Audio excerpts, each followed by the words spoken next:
Je lui dirai le mot pneu sans chambre à air. C'est encore mieux qu'on va moi te passer en tubeless. Fais en sorte que mes craintes baissent.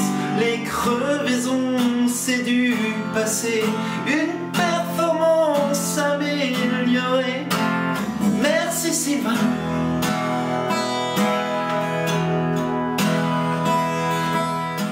Il y a une tache sur mon t-shirt gris, mais je voulais pas faire de faux raccords. Donc vous vivrez avec cette tache sur mon t-shirt. Voilà. L'autre jour, j'ai changé les pneus de mon Cannondale et je suis passé en tubeless. J'ai pris quelques vidéos pour tout ça et je vous propose de regarder ça ensemble. Allons-y. Alors, j'ai juste dégonflé mon ancien pneu et dévissé la valve. Souvent, les valves tubeless sont livrées avec un petit outil qui permet de sortir le corps de valve. On y va avec ses petits doigts potelés.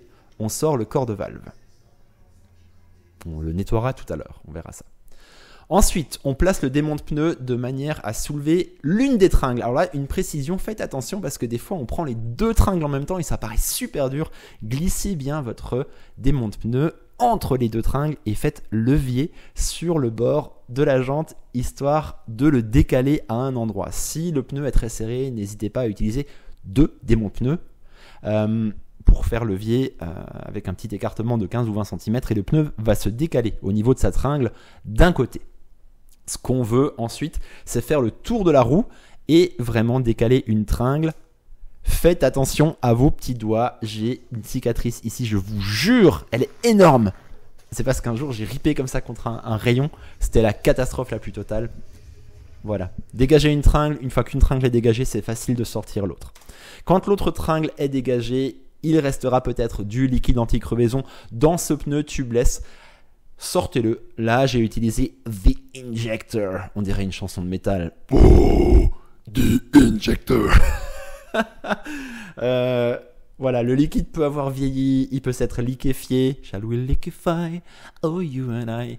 Il peut être tout pourrave, il peut ne plus y en avoir. Sortez le reste avec votre seringue ou avec ce que vous voulez.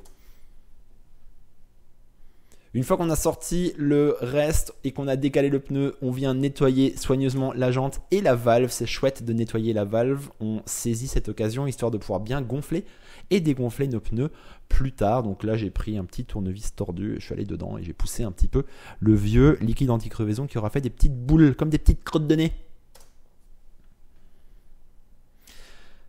Pour remonter le nouveau pneu, il y en a certains qui vont se monter tout seuls. Vous mettez une tringle en place le long de la jante et vous passez l'autre tringle par-dessus, là, ici, et vous faites levier. Comme ça, pareil, utilisez deux démonte-pneus si ça ne fonctionne pas avec un. Certains pneus sont très serrés, c'est une galère totale. Les Continental GP5000 en 25 mm, là c'était une galère. On a l'impression qu'ils sont beaucoup trop petits, mais au bout du compte, on y arrive. N'hésitez pas à faire levier. Faites attention si vous avez des jantes en carbone. Il y en a certaines où les endroits où on a le droit de faire levier sont délimités par un petit autocollant, notamment si vous avez des lightweight Meilenstein à 5000 boules ou des Obermeyer. J'aime bien ce passage. Donc, j'ai toujours réussi à monter mes pneus tubeless sans compresseur. C'était un peu la galère au début. Mais ce qu'on va faire, c'est humidifier avec de l'eau savonneuse le contour du pneu et de la jante. Écoutez la musique derrière, elle fait « On l'a fait !»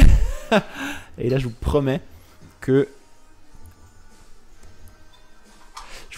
c'est pas passé en accéléré. Le corps de valve n'est pas en place, tout l'air passe très fort et on veut des pops.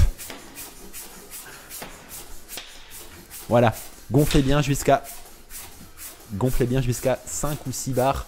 Ce qu'on veut, c'est que le pneu se mette bien en place sur la jante. Une fois que vous enlevez ensuite votre pompe, tout se dégonfle d'un coup, mais normalement le pneu reste en place. Il ne devrait pas retomber. Les tringles sont en place sur le rebord de la jante et c'est ok. Prochaine étape, on met le liquide anti-crevaison.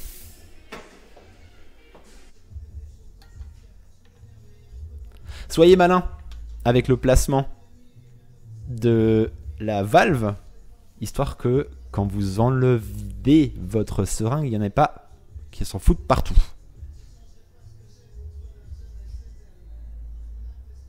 Comme on l'a fait, mais on l'a fait. Tout se transforme et rien ne se perd. Ombre et lumière. Voilà, soyez malins, regardez. Histoire que ça dégueule pas partout.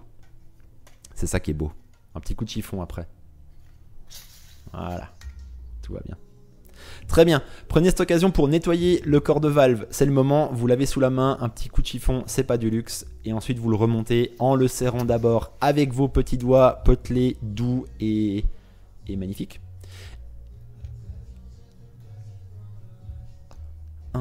Aujourd'hui j'aimerais mieux que le temps s'arrête. Ce qui compte c'est pas l'arrivée, c'est la quête. Et je termine le serrage avec l'outil approprié.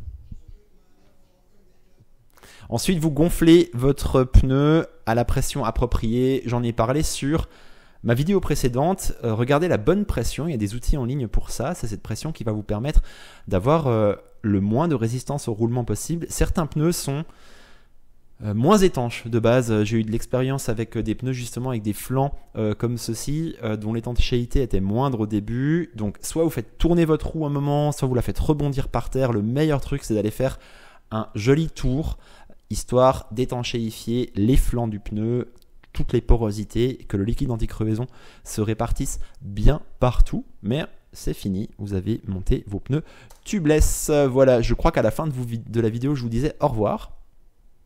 Ciao, bravo, ciao. Et on vous quitte tout de suite avec un concert de Christophe. Allez, merci, à bientôt.